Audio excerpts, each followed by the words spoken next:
Hey fellow babies, welcome back to Pachter Factor on SIFTD.net. If you're watching this real time, it's because you're a Patreon patron, and we thank you for your contributions. If you're watching on YouTube as a subscriber, you're also getting it real time. Thank you. If you can remember to do this, follow the instructions in the show description and link your Amazon Prime account to your Twitch Prime account. We get paid a couple bucks a month for that, so please remember to renew that subscription. It costs you nothing. It's one of the perks you get for being an Amazon Prime subscriber. If you aren't contributing to us in any way, you're just a slug, you have no money, and you don't care, at least follow Shane and me on Twitter. I'm at Michael Pachter, and I am at Michael Pachter, and he is at Dinfire, and you can also follow at Sifted Games. From Sifted, from Deus Zero, why is Amazon making video games? It finally launched its first game. It's an MMORPG called New World. What kind of revenue is it looking for from its games, and will this game accomplish this goal? Why isn't it supporting New World with a bigger marketing push? All right, I'm going to speculate here because I genuinely don't know the answer to any of these things. Jeff Bezos doesn't know anything about video games. And Jeff Bezos had a multi-pronged strategy to making Amazon dominant in games. And he had a board member for a long time. I think he's left the board, Bing Gordon. And Bing was like employee number 14 in Electronic Arts. So Bing is probably late 60s, 67, 68 years old. Started at EA in 1984, fresh from his Stanford MBA engineering degree, super smart guy.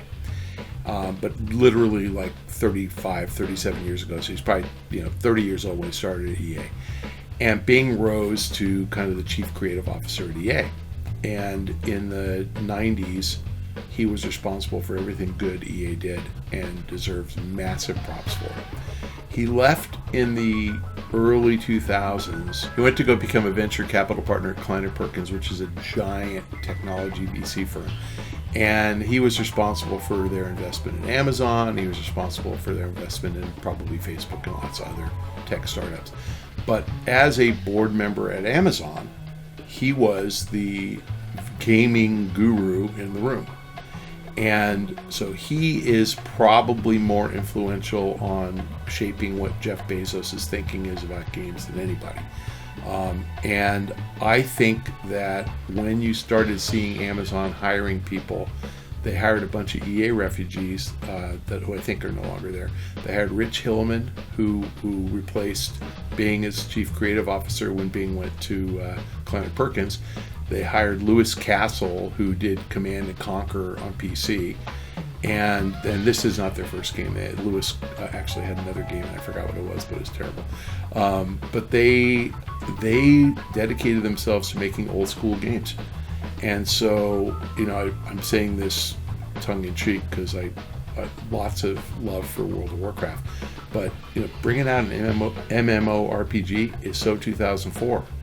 And that's kind of where these guys' knowledge of the game industry ended. And by these guys, I mean Bing Gordon and Jeff Bezos. And so, rather than hire somebody who gets mobile, which is kind of where things are, or free-to-play desktop like League of Legends, or cross-platform like Fortnite, oh my God, rather than hire somebody who's innovative and actually figures out where gamers are and what they want to do, these guys are going to an old model. And I just think the MMORPG market is a niche market. It's a great market, and you can certainly get several million players and really have a big, robust audience. But it's not Call of Duty Warzone that has 100 million players, and it's never going to be. It's not FIFA. It's got 25 million players, and it's never going to be. It's not League of Legends that has 75 million players, and it's just never going to be. Or Fortnite, I don't even know the number, probably 100 million. So it seems to me if Amazon really wants to be in the business, they should buy their way in. They shouldn't try to build it. I don't think building it makes any sense at all.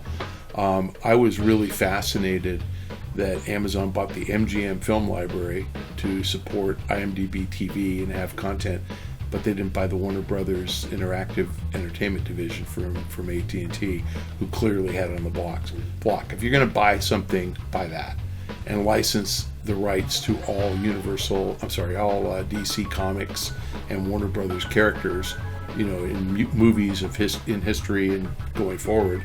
And you actually can make some games that people want to play, Batman Arkham Asylum. So I don't really know what they're doing. So I think that the question, why are they making video games, is a good one. If you read the Steve Jobs book, written by Walter Isaacson, Steve Jobs biography, it's clear when Steve Jobs made the move into music with the iPod and with with iTunes, and he digitized music and started selling people songs one at a time. Jeff Bezos acknowledged he had his lunch eaten. He was the dominant seller of music CDs, and Steve Jobs killed that business overnight and turned it into a song at a time. And now you're seeing Amazon coming back with Amazon Music and trying to compete with Apple. They've always dominated with books. I think they're trying hard with movies and TV with Amazon Prime Video, and they bought the MGM Film Library. Movies and TV matter. I think they want to be in games. So the question is, can you build it or buy it? I don't think there has been a successful video game startup company since Ubisoft, since the 80s. I just don't think there has been. And maybe you guys can come up with one that I forgot about. There have been mobile companies since the 80s, and mobile, by the way, is a market that is a multiple of the size of console. I think free-to-play PC, there are companies like Riot Games that started, in 08 or something. Companies like Zynga that started right around then. So there's plenty of opportunity for Amazon to get in this business. I just don't think that they have hired the right people to steer them in the right direction. And I think they'll figure it out eventually.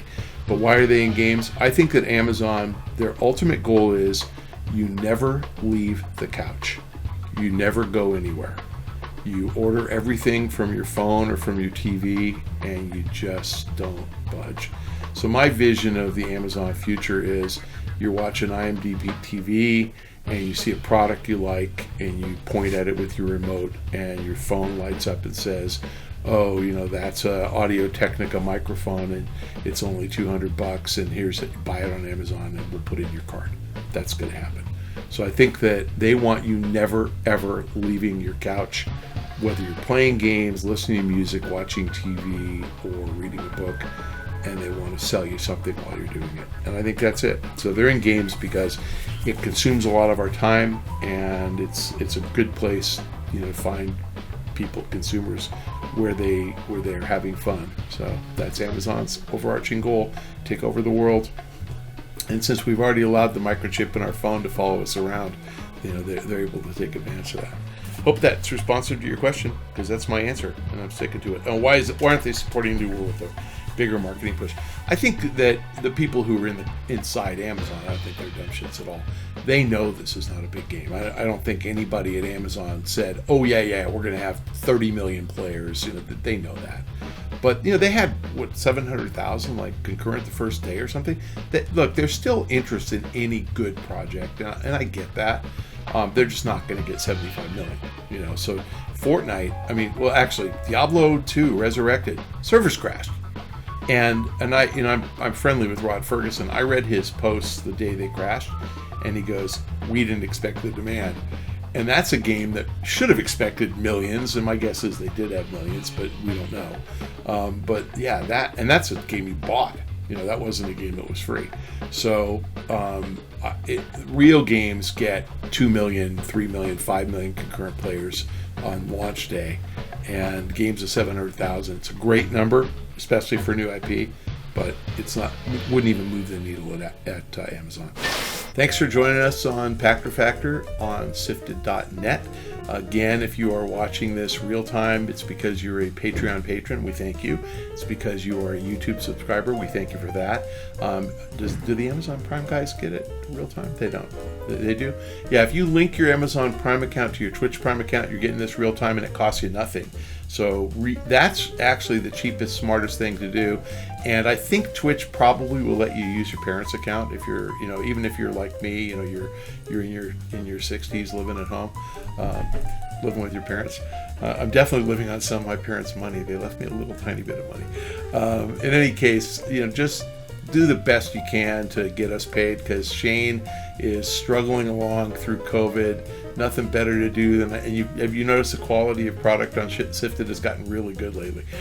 So make sure that you do everything you can to get us paid. Amazon Prime, link to Twitch Prime is the fastest, easiest way.